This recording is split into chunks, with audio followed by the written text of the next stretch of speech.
Hello. We have a square here, or rather a square box or a square prism.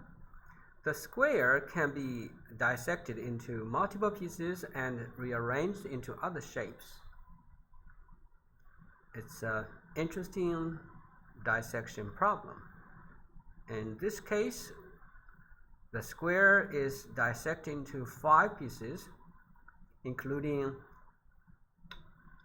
4 pentagons, congruent pentagons, and a square in the middle.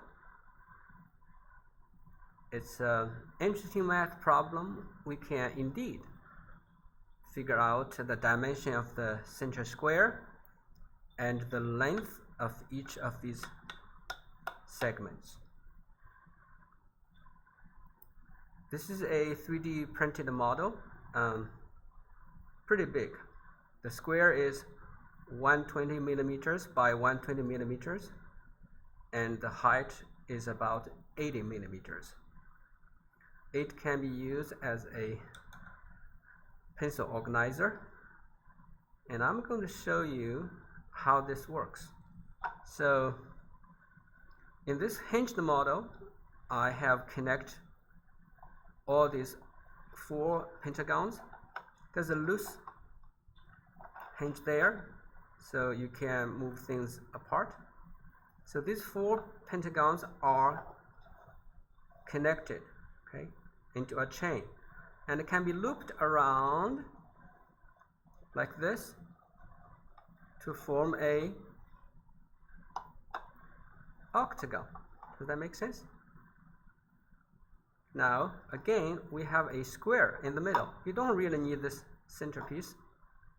So we have, by design, a square in the middle.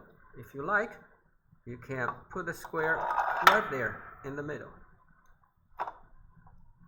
And if you would like to have a square box, all you need to do is to turn it around. Okay, it's a loop. And put the square in the middle. It's a nice problem, right? It's pretty tall, as you can see. It can be used as a pencil organizer. Okay, I have a lot of pens here. A few there, a few there, a few there. I bet you can put maybe 30 or 40 pencils in the caddy, like this. There we have a square box. If you like, convert it into a octagon. It's like a transformer. All right.